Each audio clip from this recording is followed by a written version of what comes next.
Backyard beverage, bitching with Bill. I got a good shot today of the pool. Believe it or not, the whole damn weekend it wasn't so nice to go in the pool. I didn't go in. I think my wife and my son and his fiance went in, but it was a rough weekend for everyone weather-wise, right? Although you see across the nation, the beaches were packed all over the place. Jersey Shore, Long Island. But it was like intermittent cloudiness, haziness, and then of course we got those Canadian fires that are wreaking havoc all over the damn country. You know, it's just incredible. The smoke and everything, it's crazy. I'm crazy for lying and crazy for dying and crazy. Milwaukee Civilian, how are you, buddy? Good to see you. How was your July 4th? Wendy Kraft, good afternoon, Sergeant Bill. Good to see you, Wendy. Yeah, so I started the weekend Thursday. My wife and I went up to the Adirondacks. We stayed at a place called the Fern Lodge that is on Jeff Litwell. Hello, buddy. Emma, hello. How are you? We stayed at a beautiful place called the Fern Lodge up in there on is it Friends Lake or Loon Lake? One of the Friends Lake, I think it is. Just beautiful. Again, the weather was a little... Pablo Cicada, I'm not complaining. I'm just stating facts. How is it for all you Floridians? I haven't been back to Florida in a few weeks. Someone told me it was super, super hot in Florida. However, the weather was like unpredictable. You know, like sometimes in Florida you can get these gigantic storms. I had a great 4th, even with all the aberrant weather. You make the best of it, you know. You make the best of the weather, and I had to go to a doctor's appointment this morning, so I couldn't eat anything because I had the blood drawn. So I'm drinking my first coffee of the day right now to wake me up. Doesn't the pool look amazing behind me? Well, now of course everyone, well not everyone, not me. I go to work, but this is my work doing the podcast. But my wife had to go into the city to go to work, and. Of course, the day that you go back to work, it's beautiful, and all the days that you had off were raining, right? So it's unbelievable. Where is everyone? Where's all my friends from across the pond? Across the pond, they're always used to rainy and cloudy weather because whenever I go to Ireland, people say, "Oh, you don't come to Ireland. The garden is looking great." That's right. You guys from across the pond call my yard the garden. The garden is looking great. That's my bad attempt at an English accent. Ramona Lisa, hello. Pray blood tests are good. Me too. I think they will be. All my numbers were great. I couldn't believe my blood pressure was 118/78. That's fantastic. And my pulse was 68. I just dropped 10 pounds too. I think that helps.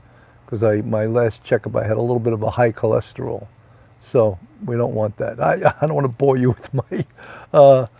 Milwaukee Civilian, I'm behind an episode. Have you commented about Scot Peterson's acquittal?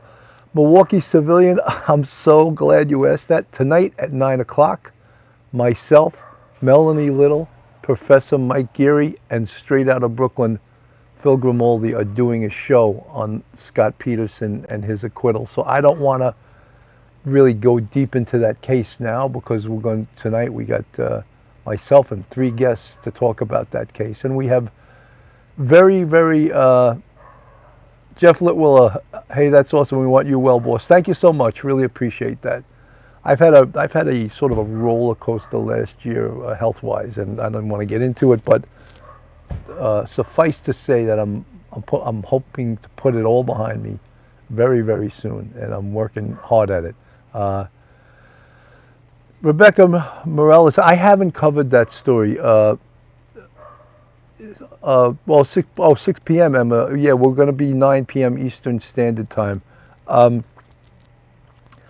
Very little new things happening in the Brian Kohberger case. Of course, the Idaho quadruple, Ethan Chapin, Zana Knodel, Madison Mogan, and Kaylee Gonsalves. We did a show on that, myself and Mike Geary, the other night on the state of the case right now. And there's a lot of, I think,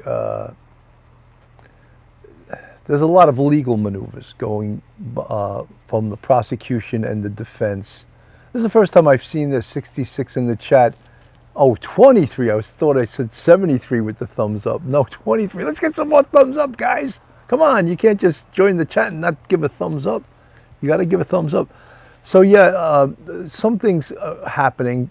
Probably a lot of behind-the-scenes stuff happening between the prosecution and the defense. Everyone, I see so many people. You know, when I did the show the other night with Mike Geary. We spoke about how strong of a case we believe this is, and based on the fact of the evidence they have now, and of course lots of evidence that we don't know about that hasn't been released yet. And there's some real hardcore people on YouTube, and I guess there's a lot of other channels that they think their job is to create stories about it that aren't true in order to create doubt and maybe clicks on YouTube. But in my opinion, I think this case is very, very strong. And also in my opinion, is that the prosecution would not be going for the death penalty if this case wasn't as strong as it is. So, all the stuff that people, Betty Spaghetti, I try to wait for the actual trial. No one really knows. Well, we don't. You're right. We don't know the inside information. We don't know all of the information that the prosecution has. We don't know the information that the defense has. All we know is that the defense is going to try to poke holes in the story, and that's all we really know right now. So,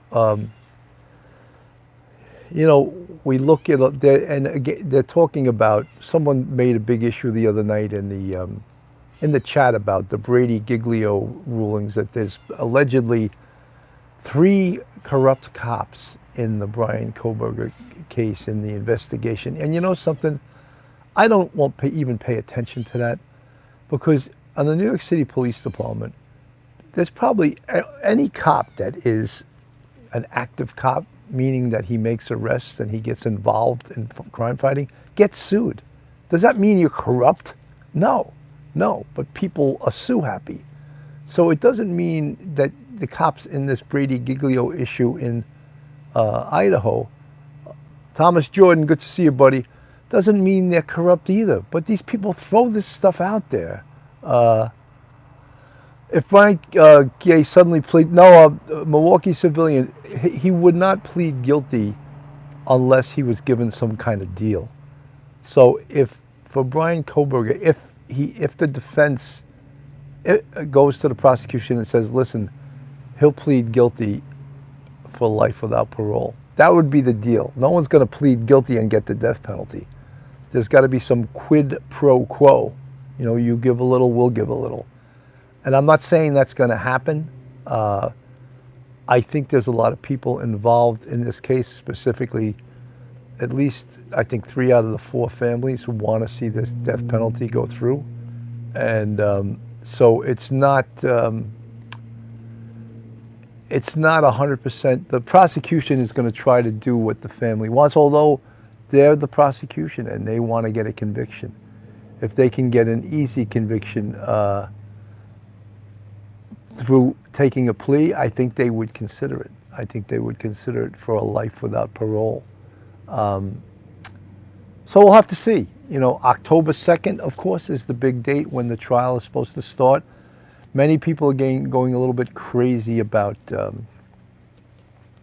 discovery and all the evidence, and the defense is demanding the evidence with this. They're demanding that. They're demanding the FBI's paperwork on the investigative genetic genealogy, because we all know now, we know that the FBI are the ones who submitted the DNA to at least 2 sites that do that genetic genealogy, the investigative genealogy work, and I actually have them written down.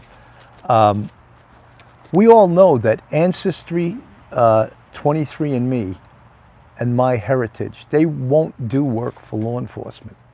So they will not allow their databases, their DNA databases that people pay to submit to be used for law enforcement. So we know that. So anyone that says Ancestry, 23andMe, or MyHeritage, that's not going to happen. There's two. I wrote that down somewhere too. I can't even find it on my page here. There's two: GED match, GED match, it's called, and Family Tree DNA. Those are the only two investigative genetic genealogy sites that allow law enforcement to use their sites. So what does that mean? That means that people that use those sites, they either want law enforcement to use their DNA to create family trees, or they can sign that they are aware that I believe it's Family Tree DNA allows them access to it, but they can opt out. So they just check a box and opt out that I don't want law enforcement using my DNA to build a family tree for potential criminal cases. So those are only two sites out of, what do we have, 5. So there's 3 that don't, Ancestry.com, 23andMe, and MyHeritage. And I always, Barry Greenstein, good to see you. If BK gets life, do you think, being that he killed 3 young girls, that he has a murder risk for himself in jail? Nick, I think that anyone that's a high-profile killer that's in prison has a target on their back, because it would be a feather in the cap of some other lifer to kill that person just for the sheer notoriety of that. That's the sort of the prison mentality and the prison caste system of what they think is important as compared to what we think is important. 112 in the chat, 52 with the thumbs up. Guys, let's get the thumbs up. Let's get some more thumbs up for Police Off the Cuff Real Crime Stories. I think I told you guys, and I don't like to really harp on this, but we're like 300 and change from 50,000. That's a big milestone for me and for the Police Off the Cuff Real Crime Stories podcast that's taken many hurdles and, uphill climbs and downhill climbs and left turns, right turns over the 4 years, approximately 4 years we've been in existence. And yes, 50K, I can smell that 50K. So, if you're not subscribed, go on our YouTube, it's free. Hit the subscribe button, give us a thumbs up, ring that bell, and make some comments. We love to read your comments. I love to, as long as it's respectful. Some people get a little crazy. Sorry, I'm drinking my coffee. I wasn't able to have coffee this morning because I had to go get some blood work done. Robbie, hello, Bill and Mods, and y'all. I love that y'all. Would they believe? Well, let's wait for the trial we can't already put Brian Kohberger in. Melanie Little's in the chat. See you tonight, everyone. Let's get Sarge to 50K. Melanie Little has been such a great, amazing addition to this show. I love when she's on the show. She's such a another like a Mike Geary, a voice of reason, very smart, experienced actress, mother of 5, lawyer. I mean, what else could I ask for? And I met Melanie in my acting class, and we used to go. That was pre-COVID. We went to live acting class, and it was a hell of a lot of fun. And she's a hell of a good actress. It's such a. If any of you guys ever acted or attempted to be professional as an actor, it's so hard. It's so difficult, especially when I started so late. I mean, I didn't start acting till I think I was I don't know, maybe 60 years old. So it wasn't. It was late in life. Nick, just like now, he's in administrative segregation, convicted and sentenced to life. Yeah, well, you guys talk about, he's in jail. That's people always make the mistake of saying when someone's pre-conviction. Dawn Marie, good to see you. Great to see you. How was your weekend, Dawn Marie? I hope you had a great 4th. And how's the weather down there in Florida, Dawn Marie? I heard it was super hot, but super unpredictable. In Florida, you can get like these mini hurricanes and these mini tornadoes that last like 10 minutes.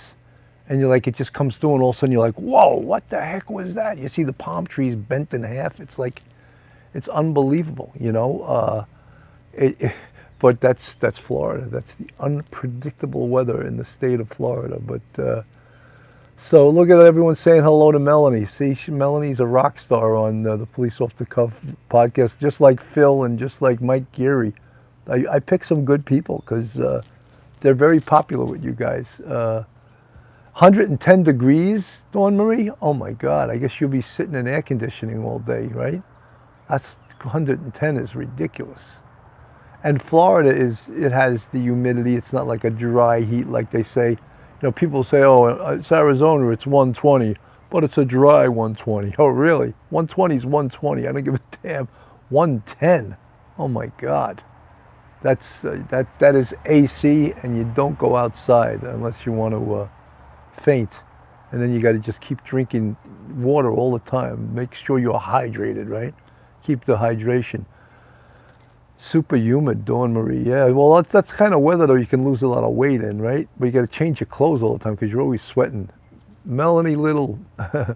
It's a lovely 63 here in Wyoming now. Why? Jeff Litwell of Wyoming. I've never been to Wyoming. It's supposed to be beautiful there. Got the heater on here in Australia. Robbie, wow. The heater. It's got to be, the weather is different all over the world, right? So tonight, as I said, we're going to talk about Scot Peterson. And it's not the Scot Peterson everyone thinks about, the guy who got convicted of murder.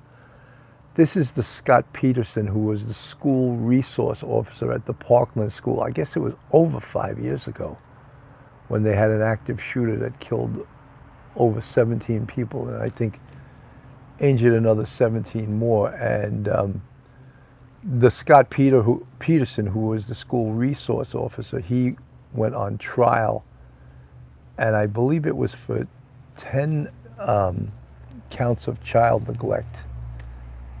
And we're going to talk about that tonight. I don't want to give away what we're going to talk about tonight, but that's what this case is about. Anyway, the trial was over. He was sort of in limbo for at least 5 years while he was waiting to go on trial. And when he went on trial, what I can tell you, because it's no everyone knows it's been released, he beat the charges. So what does that mean? Well, he was a 32-year police officer for the Broward County Police. So had he got convicted of a felony, he would have lost his pension. And I don't know exactly what. I would think that now that he was cleared criminally, he probably is eligible to collect his pension. So that's where we are with that.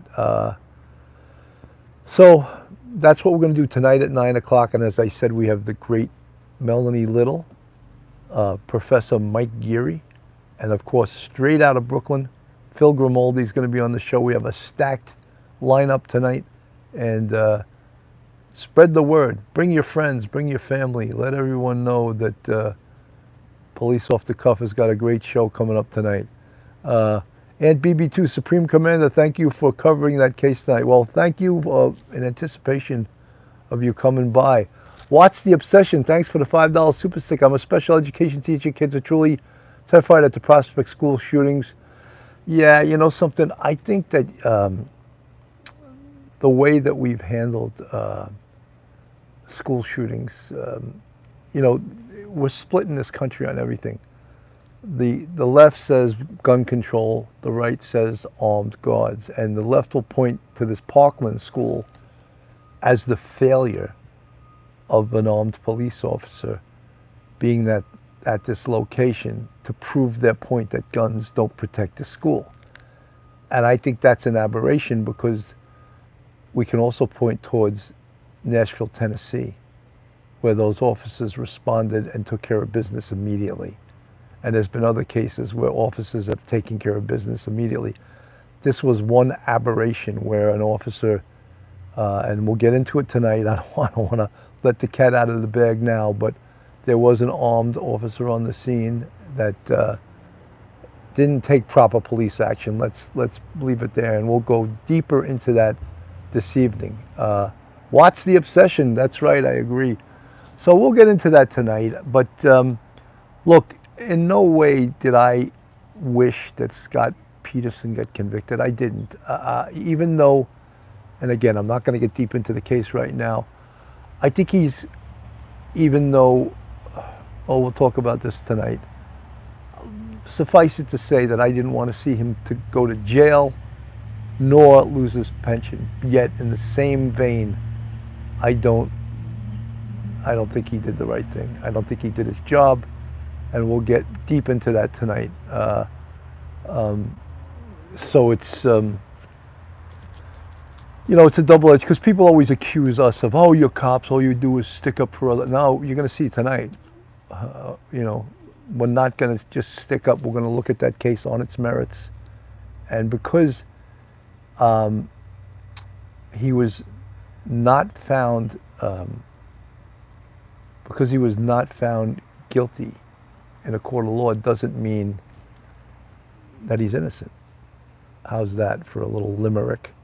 Because he was not found guilty in a court of law does not mean he was innocent. How about, you know what, how about this? And I'll repeat this tonight also when we do the show. His punishment, his penalty for his inaction on that day is to live with himself for the rest of his life. How's that? What do you guys think of that? He has to live with himself. Yeah, Melanie Little says how horrible that kids have to have nightmares about school shootings, and when really what they should be worrying about is their studies and coming home and just being a kid, living their life as a kid and not have to worry about things like that, right? Crazy. While politicians argue over minutia, and it is crazy. Kids have too many things to worry about today. It's funny. A lot of the kids were home from. Obviously, they're home from college now, and I see them all in my gym. And one thing I will say about young kids in a gym, they have no sense of gym etiquette. No one has taught them gym etiquette. And what I'm going to say, I hope this goes viral. They have to leave their damn cell phones in the locker. There is no business for a cell phone out on a workout deck, unless you're using it. Say you're on a machine doing cardio and you're using it to listen to music or whatever. There's no business texting people, receiving calls while you're working out. How are you supposed to work out? Work out. Leave your damn phone in your locker. This generation, and as bad as everyone else, except when I work out, my phone stays in the locker. I do not. It's bad enough, you're distracted by wanting to talk to people while you work out, and I'm guilty of that too. But you don't need your damn cell phone with you when you're working out, or else guess what? You're not really getting a good workout. Yeah, you're getting a good workout on your two thumbs. I love how young people have that thumb technique down. I'm the worst. I'm like, using the backspace because I'm always hitting the G for the H when I write the word the. I'm terrible. But you see these people that are typing a million words per minute. I am so hot and gorgeous that I worry about people taking pictures of me in the locker room. Milwaukee civilian. Yeah, I feel the same way. It happens to me, right? Yeah, people taking pictures of me when I do my flexing and when I'm doing the double arm. No pictures, please. Just because this is police off the cuff real crime stories, let's keep the photographs down, right? Yeah. Well, guys, so did everyone have a good July 4th? I hope so. Talks to Angels is in the house. 135 in the chat, 91 with the thumbs up.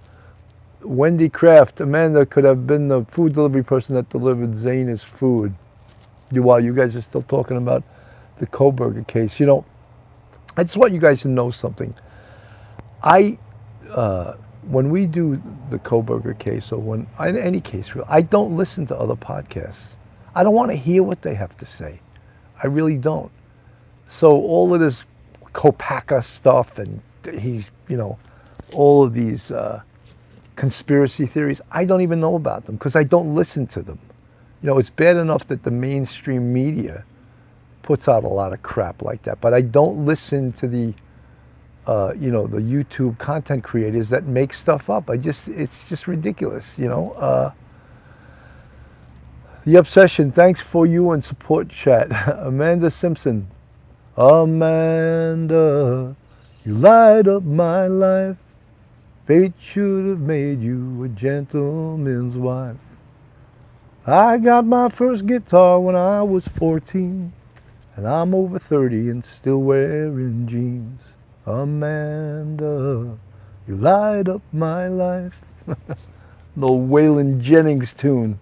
That's a great name, Amanda. What's the Obsession? Good to see you. 126 in the chat, 99 with the thumbs up. Melanie Little still in the house. I'm glad she's not out driving. She's a chauffeur too. She's her kid's chauffeur. She's an Uber driver for her kids. I used to do that too, man. My son was a wrestler, and I used to drive him all over the damn East Coast to go to wrestling matches. He was in a club called Iowa Style back when it was called, now it's called the Empire. And the coach, this guy John Deagle, had wrestled for the famous Dan Gable at Iowa, and he started a club here in Westchester. Now I think he's got 3 locations, but now it's called Empire. But it was one of the greatest wrestling clubs, and all the kids in Section 1 that belonged to Iowa Style were the best wrestlers in the section because they wrestled year-round, You can't compete with someone that wrestles year-round if you're a seasonal wrestler, What's the Obsession? Empire for New York State. I love New York. Keep America two-way strong. South Carolina coast here. Good to see you, South Carolina. Always good to see people from all over the country. South Carolina. Where's my Floridians? Where's all my folks from across the pond? Birdie's Crime Chat. Police officer may ask, could I record and publicly release jail phone call containing sensitive info? I didn't get to read it. I don't know what that call, if it was look, all, so you guys know, all jail phone calls are recorded. When you're in jail, all because of security reasons, when you make a phone call, they are recorded. And in prison, even their mail is opened. They don't have the same rights to privacy because they are convicted felons. So people open their mail and they read their mail. You may say, oh, that's barbaric, but that's what a convicted felon gets in this country. What's the Obsession? No expectation of that kind of privacy in prison. No, absolutely not, And now it's crazy, but they're talking about letting convicted felons vote. I think that may even be the law in some places, which, I don't know. What's your feelings on that? If you think a convicted felon should be allowed to vote, put a 1 in the chat. If you think that they should not be allowed to vote, put a 2. I'd be curious to see what your opinions on that. It used to be pretty, people now are thinking that 2, there's a 1, mostly 2s. There was 1. Yeah, look at all the 2s. So you folks, this is a law enforcement, a pro-law enforcement podcast. So I'm not surprised at that, but some people think, how many people think if you're a non-citizen, you should be allowed to vote? That's the next thing that's going to be a big thing. That, same thing, if you think a non-citizen should be allowed to vote, they should be allowed to vote. Put a 1 in the chat. If you think a non-citizen should not be allowed to vote, put a 2 in the chat. Because that's the next thing. That's because I think in the last few years, millions of people poured into this country, and that's the next thing they're going to be saying, oh, they should have the right to vote. Oh, God. Why? Shouldn't you pay your dues? Like your ancestors paid their dues. Your ancestors paid their taxes. Your ancestors, worked hard to move up in this country. Now we just allow people in, and without, without paying their dues, they're going to just get the right to vote. I don't know. I don't think that's right. Amanda Simpson, you break the rules, you don't deserve the same privileges as the rest of society. Well, it's amazing, but some people view crossing the border illegally as that's not a crime, and same thing with sanctuary cities. Sanctuary cities are breaking the law.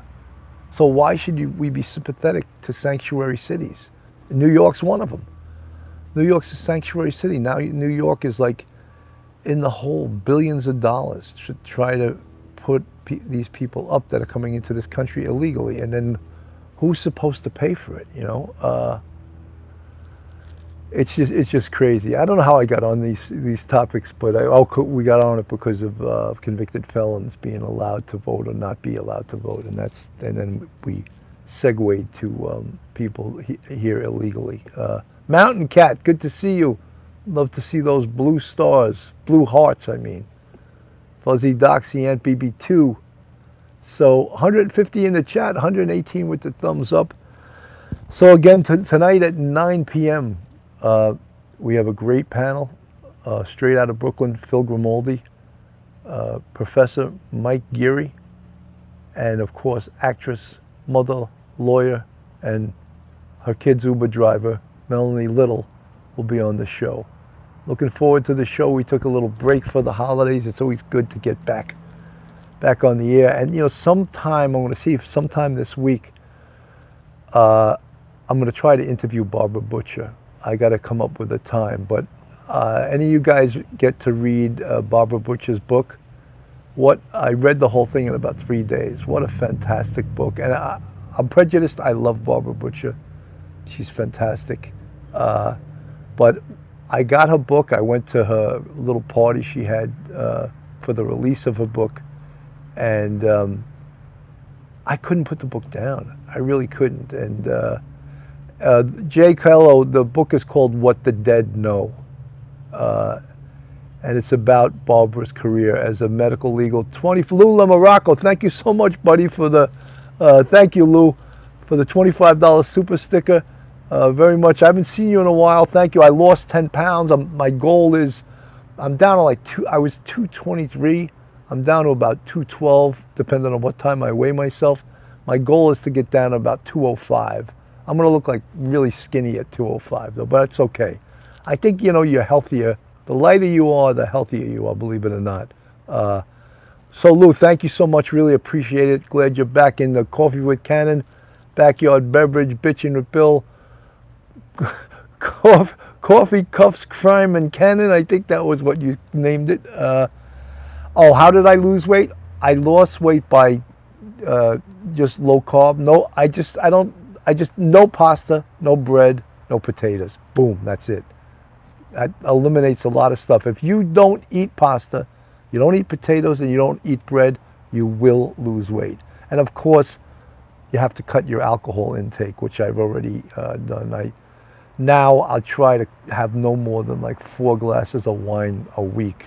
For me, that's like, oh my God, how can I do that? Linda Cosme, thank you so much for the 10 super sticker.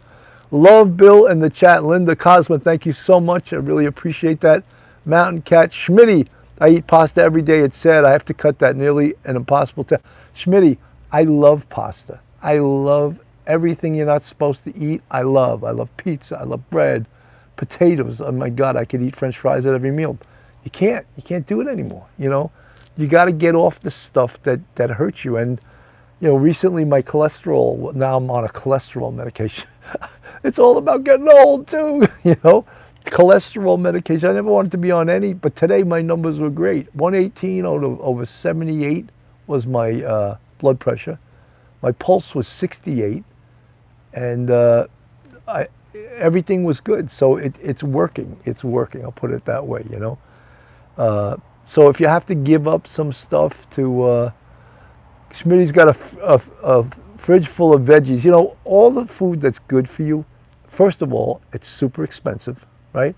The healthier you eat, the more expensive it is.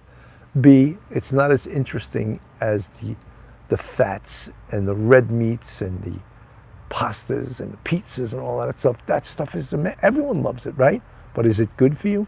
No, it's not good for you at all. But so you have to, there's a happy medium. Does it mean you have to give it up? No.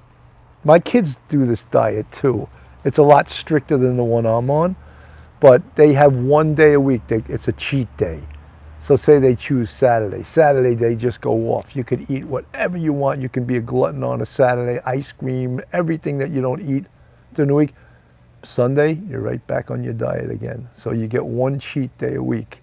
And that's what you look. If you don't care, you know, I mean, you got to care. It's you. It's your body. It's your health. So, and I just want to tell everyone I booked a fishing trip to Isla Morada in November, and I'll tell you what I'm going to do. My two sons are coming with me. There's a place called Bud and Mary's in Isla Morada. It's an amazing fishing station with all the boats and everything. And they also have lodging there. So I booked the penthouse, it's called, and there's like 4 double beds. So it's myself and my 2 sons. But we're going to go back country fishing because my son Jake doesn't have his sea legs. He can't go into the ocean. And so, Linda Cosma, yeah, so it's Ramona Lisa. Thank you so much for $3 super sticker. Oh, Mona Lisa, men have made you.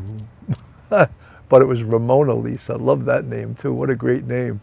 So good to see all you guys. Anyway, so we're going to go on November 18th through the 22nd. And I'm going to be down in Florida then. So we'll just drive there. My sons will fly in either to West Palm or Miami. I'll pick them up. We'll drive to Isla Morada. And we'll stay there for three nights, and we'll fish for 2 days. And then I just drive back to Jupiter. And we're going to have Thanksgiving in Jupiter. Does it sound like a great plan or what? I don't have to come back to New York for Thanksgiving.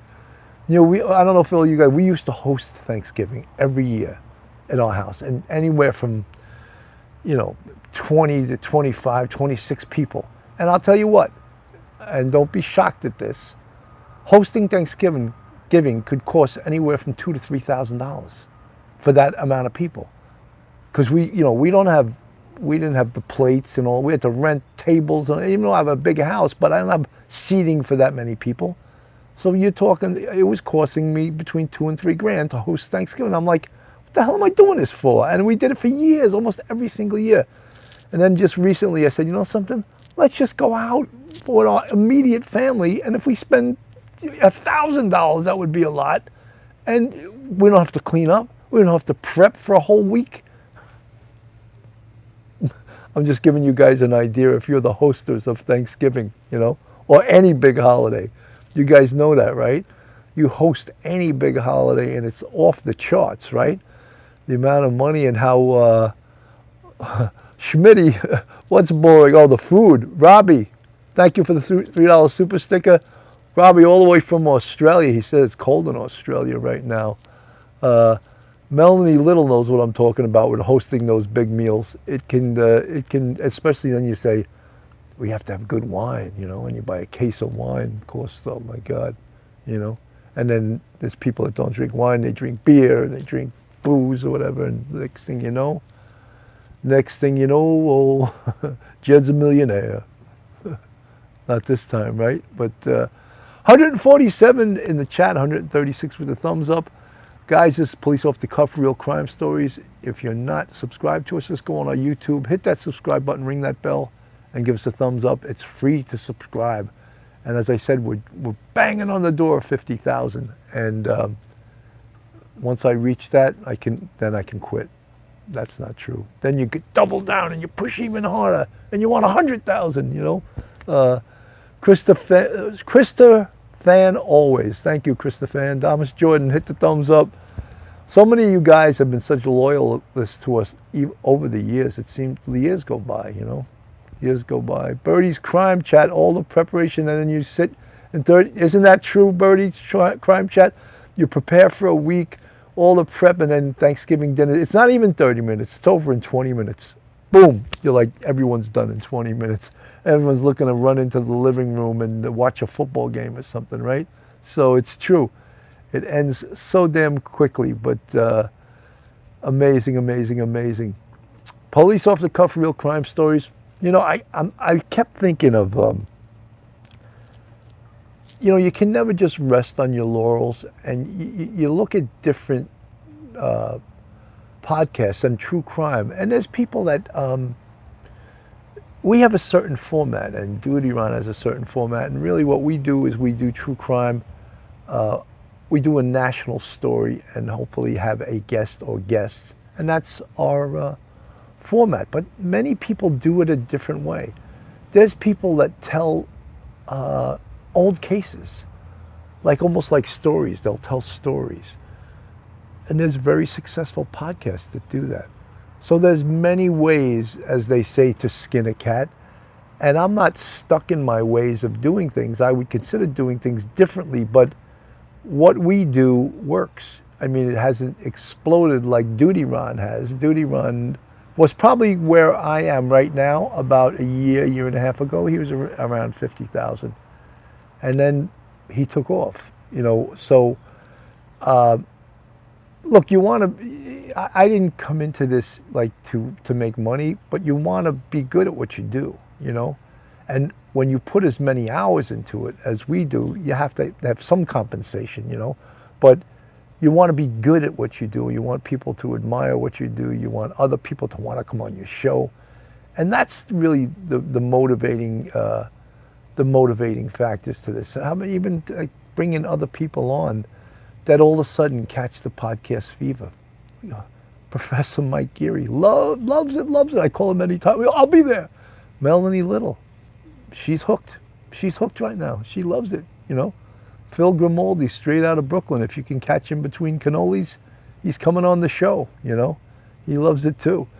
And it's a strange sort of world of your own audience building something. What's that old expression? Building something that's bigger than you. Fire Opal. Melanie Little, big fan here. Look at that. Melanie Little's got fans on this channel. Isn't that fantastic? So good. Rachie, you're definitely doing the energy of it too, which you have energy, Bill. Thank you so much. I appreciate that. All of this stuff, you know, I've been accused of having a type A personality. I surrender. Yes, I do. I get when I get obsessed with something, I just gotta move forward, keep trying to do it, you know, keep working harder. And I do definitely have a type A personality.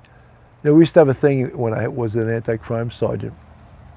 I used to tell my guys, we don't take a meal in anti-crime. In other words, we don't go into the station house and sit down and take a meal.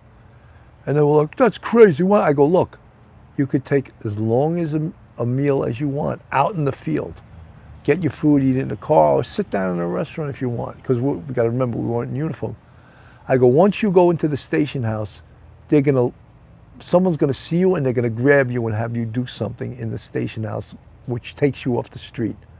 That's why I don't want you going into the station house. So they were like, that makes sense, you know. It sure does. Dawn Marie, laugh out loud, little cannoli guy. That's Phil. Phil's the cannoli guy. He gets the best cannolis in Brooklyn, you know. And or you guys that aren't from around here, the best Italian bread in the world comes from a place called Arthur Avenue in the Bronx. The Bronx, DA Bronx, has some of the best Italian. It's that hard-crusted Italian bread. Oof. I'm not eating it now, so I don't even want to talk about it anymore because it'll make me go off my diet. But anyway, so yeah, no pasta, no bread, no potatoes. Ouch. Leave the gun, take the cannolis. One of the most famous lines in movie history, that's for sure. Leave the gun, take the cannolis. The guy who approaches you and wants to arrange a meeting, that's the traitor. I know, Pop. You already told me that. Another great line from The Godfather. Don Corleone telling his son, Michael, that the guy who comes to him and wants to arrange a meeting. He's the trainer. And it was Fish. Remember Fish, Abe Vigoda? He was, I don't know, his character was called in The Godfather, but he approached and wanted to arrange a meeting. And there's that other famous scene where they're about supposedly leaving for the meeting, and they tell him the meeting's off, and he sort of gets the drift that he's going to get whacked. And he looks towards Tom Hagen. He goes, Tom, any way you can get me off the hook for old time's sake? And Tom Hagen, played by Robert Duvall, says, not this time, Sal.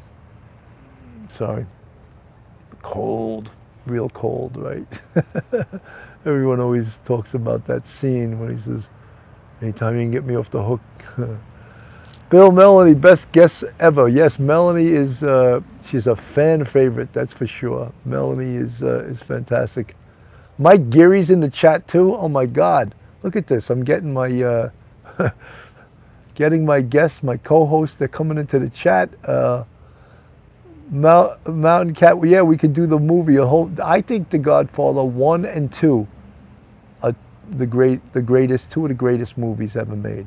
Anyone agree, disagree? I think they're made. Godfather 3 should never have been made. 1 and 2, masterpiece. Just an absolute masterpiece, that movie. And then there's some other mob movies. Goodfellas was pretty damn good. Yeah, look at Michael Geary. Goodfellas, yeah, is great too. And look, we lost the great Ray Liotta last year, who played the lead part in Goodfellas. He was fantastic. He was young too, you know. He was only like 67 years old. He was great. You know, he did a couple, from what I heard, he was like a very humble actor. Like at a certain point when you're a well-known actor, we'll get Duty Ron as The Godfather, someone said. Cal G, Barbara's book was worth the wait. And BB2, did you read it in its entirety? Yeah, fantastic book. In fact, I could read it again. It was so good. It was that good, you know. I really, really enjoyed it. And I'm looking forward to interviewing Barbara about that book. Dia, thanks for your wisdom on this case. Well, thank you guys. You know, I think that we do have a lot of wisdom, and I think that that's, you know, many people, Zaina Palooza, Zaina's 21st birthday. Oh, I didn't know that. I didn't know that. Zaina Knodel, right? What a shame, man. 21 years old. Sheesh, she was 20 when this happened. Oh, my God. So guys, we'll be continuing. If anything new happens, of course, in the Kohberger case, we will report on it. I think there's a lot of legal maneuvering going on right now. Jeff Litwell liked Casino, another mob movie. But right now, it's sort of to just keep repeating things that aren't new. It gets a little played out. So I think that we'll wait till something really legitimate occurs before we report on it.